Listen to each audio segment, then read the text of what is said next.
Bonjour et shalom chez vous. Nous sommes le mardi 11 mars 2025. Vous écoutez Méditons un peu avec le révérend Jean-Claude Koffi. Nous sommes toujours dans la série Honneur aux Saintes Écritures et notre méditation porte aujourd'hui sur la prédication et l'enseignement de la parole de Dieu. 3 passages de référence vont nous introduire dans notre méditation. Nous commençons par 2 Timothée 4, verset 2. Il est écrit « Prêche la parole, insiste en toute occasion, favorable ou non, reprend, censure, exhorte avec toute douceur en instruisant. » Matthieu 28, 19 à 20 dit « Allez, faites de toutes les nations des disciples, les baptisant au nom du Père, du Fils et du Saint-Esprit, et enseignez-leur à observer tout ce que je vous ai prescrit. Et voici, je suis avec vous tous les jours jusqu'à la fin du monde. » Jacques 3, verset 1, il est écrit « Mes frères, qu'il n'y ait pas parmi vous un grand nombre de personnes qui se mettent à enseigner, car vous savez que nous serons jugés plus sévèrement. » Contrairement à ce qui avait été annoncé, notre méditation de ce jour portera sur la prédication et l'enseignement de la parole de Dieu. La proclamation a été retirée pour des raisons pratiques et aussi pour être traitée soit séparément, soit avec une autre discipline. Cela dit, venons-en à la thématique du jour, à savoir la prédication et l'enseignement de la parole de Dieu. D'entrée, je veux attirer l'attention de chacun sur la différence entre ces deux disciplines voisines. En effet, on peut prêcher sans enseigner. Je reconnais que les deux disciplines se chevauchent bien souvent allègrement. Néanmoins, il importe de garder à l'esprit la nuance qui les distingue. Et ce, d'autant plus que la Bible elle-même les nuance implicitement. De fait, dans la Bible, la prédication n'a pas forcément la même vocation que l'enseignement. La prédication vise l'encouragement, l'exhortation, le rappel à l'ordre, la correction, tandis que l'enseignement vise la formation, l'équipement en vue de l'œuvre du ministère. Comparativement à la prédication qui est à la portée de plusieurs, l'enseignement à proprement parler ne peut être pratiqué que par des personnes préalablement formées.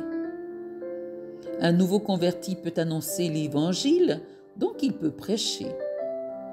Mais en aucun cas, il ne peut enseigner. L'enseignement est plus exigeant que la prédication. Il suppose l'aptitude à expliquer, à discriminer, à disséquer entre des vérités, des idées, des concepts, des théories, afin de permettre à l'esprit de mieux les appréhender. La prédication répond à des besoins ponctuels. L'enseignement recherche l'affermissement, la maturité, le perfectionnement. La prédication solutionne les besoins du moment. L'enseignement, quant à lui, vise la transformation du caractère. Dans la prédication, l'on cherche à édifier et à fortifier, alors que l'enseignement met le focus sur l'instruction. Par ailleurs, vous avez dû remarquer que dans nos communautés, et il convient de le relever, il y a plus de prédication que d'enseignement. Quoi qu'il en soit, on retiendra que la prédication, autant que l'enseignement, nous met en relation avec les Écritures saintes.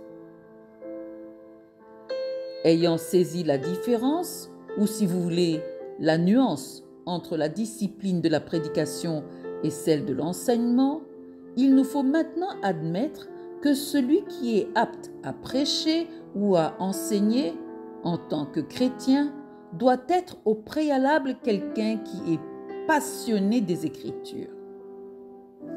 En effet, la culture et la diligence dans la lecture, la méditation, l'étude et l'écoute de la parole de Dieu, voilà des pratiques qui forgent et bâtissent les chrétiens pour en faire des prédicateurs et des enseignants pertinents. Il n'y a pas de raccourci possible.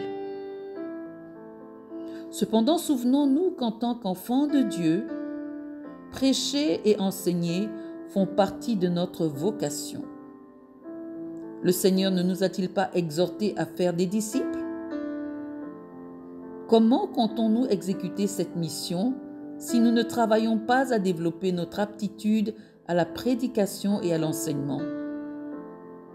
Mettons-nous donc à l'œuvre. Le Saint-Esprit, notre coach par excellence, nous y aidera.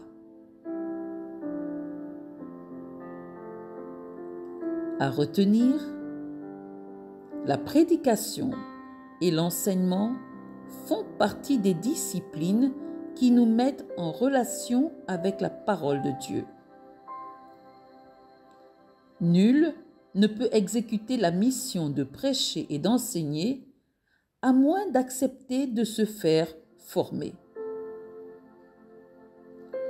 Entre la prédication et l'enseignement, il y a une distinction à prendre en considération. Demain, 2 ou 3 autres disciplines seront abordées. En attendant, je vous souhaite une excellente et bénissante journée avec le Dieu qui surpasse toutes nos attentes, selon Éphésiens 3, 20. Signé, votre serviteur Jean-Claude Coffy, ce mardi 11 mars 2025.